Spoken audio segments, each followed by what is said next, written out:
नमस्कार दोस्तों, स्वागत है आपका संकल्प कोचिंग श्रीगंगानगर के यूट्यूब चैनल पे। जो इस यूट्यूब चैनल पे पहली बार आए, चैनल को सब्सक्राइब, जो वीडियो देख रहे हैं वीडियो को लाइक और अपने दोस्तों के साथ शेयर करना ना भूलें। रोजाना आपको 10 क्वेश्चन मात्र 15 मिनट में आपको इस यूट्यूब चैनल पे मिल रहे हैं।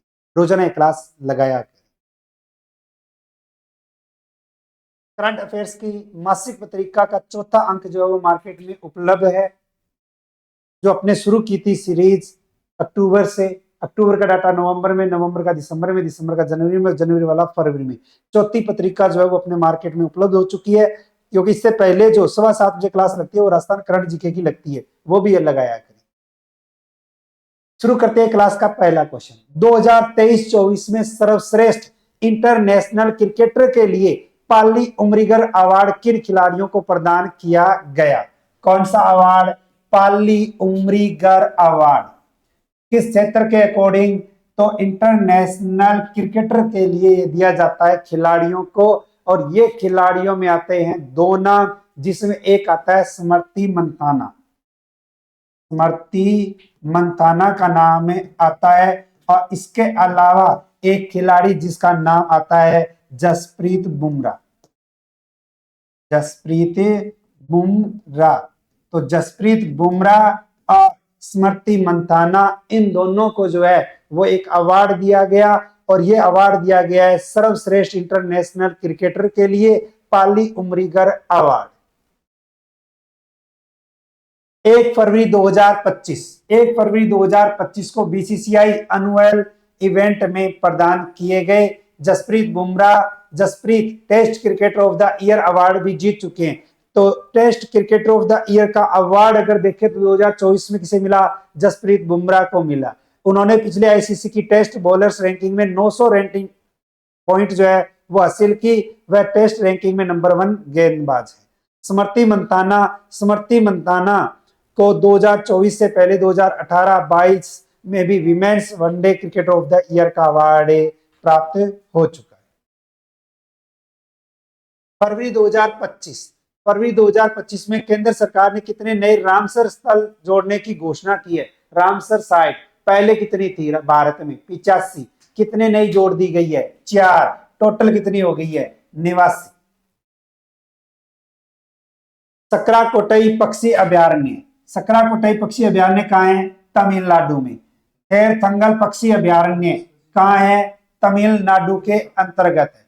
अगर पूछे खेचे ओपालरी वेटलैंड अगर पूछे कहाँ है तो ये सिक्किम में है। और झारखंड का आता है उदवा झील कहाँ है? झारखंड में। तो उदवा झील झारखंड, खेचे ओपालरी सिक्किम, थेरथंगल पक्षी अभ्यारण्य तमिलनाडु और सकराकोटाई पक्षी अभ्यारण्य तमिलनाडु, इन चारों को जो है वो रामसर स्थल के रूप में शामिल किया गया। पहले थे 85 भारत में। वर्तमान में रामसर साइट स्थलों की संख्या अगर देखें कितनी हो चुकी है? 89 हो चुकी है, यानी कि 89 हो चुकी।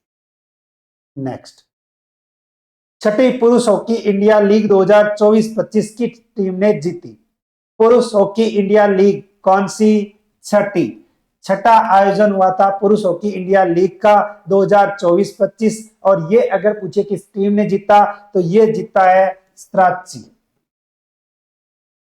सराची रह बंगाल टाइगर्स।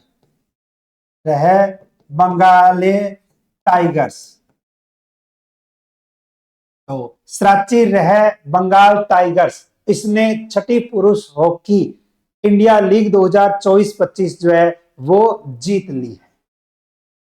1 फरवरी 2025 को राउरकेला ओडिशा में, और ओडिशा में बिरसा मुंडा अंतरराष्ट्रीय हॉकी स्टेडियम। और इसमें फाइनल में हैदराबाद तूफान को 4-3 से हराकर छठी पुरुष हॉकी इंडिया लीग 2024-25 का खिताब जीत लिया है। विजेता टीम है सराची रह बंगाल टाइगर्स, जिसको मिले 3 करोड़ रुपए पुरस्कार। और उप विजेता रही है हैदराबाद तूफान, इसको मिले 2 करोड़ रुपए। और फेयर प्ले पुरस्कार अगर पूछे टीम कौन सी रही तो यूपी रुद्रा रही। नेक्स्ट, अमेरिका सरकार किस स्थान पर अवैध प्रवासियों के लिए डिटेंशन सेंटर स्थापित करेगी?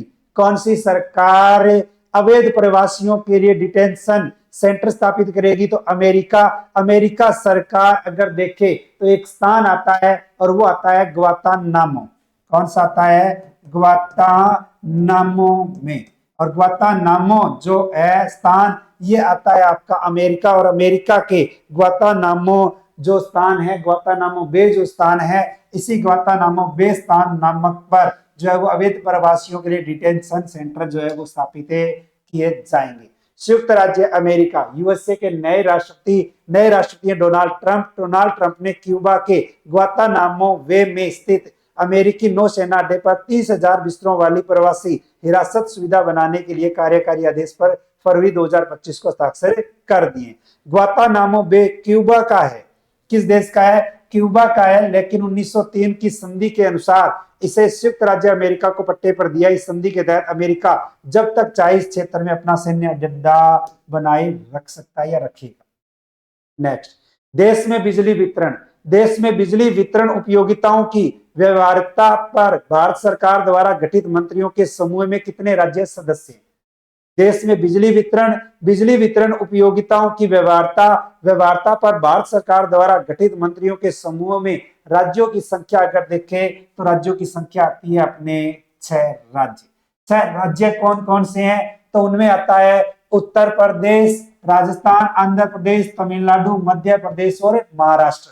तो उत्तर प्रदेश, राजस्थान, आंध्र प्रदेश, तमिलनाडु, मध्य प्रदेश और महाराष्ट्र, ये वो 6 स्टेट हैं जिन स्टेट को इसमें शामिल किया गया। मंत्री समूह का कार्य है भारत के प्रमुख राज्यों में विद्युत वितरण बोर्डों के ऋण का विश्लेषण करना, उन मानदंडों की पहचान करना ताकि सुनिश्चित किया जा सके कि बिजली वितरण उपयोगिता द्वारा उधार लेना उत्पादक हो। समग्र सुधार पर लक्षित पूंजीगत व्यय से संबंधित निवेश योजनाओं के लिए दिशा निर्देशों की सिफारिश भी करना है।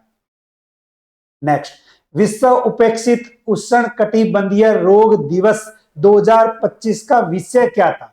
पहली बात कि विश्व उपेक्षित उष्णकटिबंधीय रोग दिवस मनाया कब जाता है? पहला क्वेश्चन तो बनता है ये। दूसरा, 2025 में इसका विषय अगर पूछे, थीम अगर पूछे, क्या रखी गई? तो थीम रखी गई थी एकजुट हो। एकजुट हो कम करेंगे, काम करेंगे, एकजुट होकर काम करेंगे, एकजुट होकर काम करेंगे और एनटीडी को समाप्त करेंगे, एनटीडी को समाप्त करेंगे।